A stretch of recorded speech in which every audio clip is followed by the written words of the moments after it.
ഈശോ മിശിഹായ്ക്ക് സ്തുതിയായിരിക്കട്ടെ. പ്രിയ സഹോദര സഹോദരി, നിനക്ക് നല്ല ഒരു ദിവസം നേരുക. നിൻ്റെ ജീവിതത്തിലേക്ക് ഇന്ന് ഈശോ കടന്നു വന്നിട്ട് നിൻ്റെ ജീവിതത്തിൻ്റെ എല്ലാ മേഖലകളെയും സമസ്ത മേഖലയും സമൃദ്ധമായിട്ട് അനുഗ്രഹിക്കട്ടെ എന്ന് പ്രാർത്ഥിക്കുക. ഈശോ ഇപ്രകാരം പറയുന്നു. വിശുദ്ധ യോഹന്നാൻ അറിയിച്ച സുവിശേഷം 14-ാം അധ്യായം 6-ാം തിരുവചനം. യേശു പറഞ്ഞു, വഴിയും സത്യവും ജീവനും ഞാനാണ്, എന്നിലൂടെ അല്ലാതെ ആരും പിതാവിൻ്റെ അടുക്കിലേക്ക് വരുന്നില്ല. വഴിയും സത്യവും ജീവനും ഈ ഇരിക്കുന്ന കർത്താവാണെന്ന്.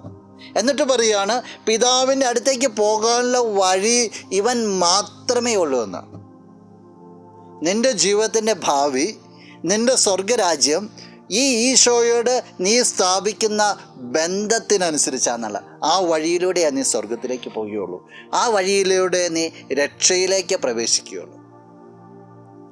ഒന്ന് ധ്യാനിക്കുക ഈശോയുമായിട്ടുള്ള നിൻ്റെ അടുപ്പത്തെക്കുറിച്ച്, ഇനിയും നീ ഈശോയിലേക്ക് വിട്ടുകൊടുക്കാനുള്ള മേഖലകളെക്കുറിച്ച്, ഇനിയും നിൻ്റെ ജീവിതത്തിൽ നീ ക്ലിയറാക്കാനുള്ള വഴിത്താരകളെക്കുറിച്ച്.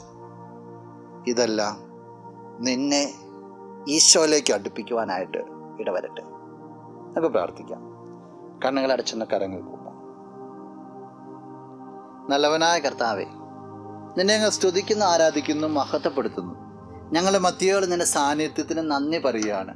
ഈശോയെ, നിന്നോട് കൂടുതൽ ഒട്ടിച്ചേരുവാനായിട്ട് ഈ വ്യക്തിയെ നീ അനുഗ്രഹിക്കണമേ. അതിൽ സന്തോഷിക്കുവാനായിട്ട് ഇടവരട്ടെ. നിൻ്റെ നാമത്തിൽ ഈ ദിവസം അനുഗ്രഹിക്കപ്പെടട്ടെ. ഈ വ്യക്തിയുടെ എല്ലാ പ്രാർത്ഥനകൾക്കും സ്വർഗ കവാടങ്ങൾ തുറന്നുകൊണ്ട് ഉത്തരം കിട്ടുമാറാകട്ടെ, ഇപ്പോഴും എപ്പോഴും എന്നേക്കും. ആമേൻ.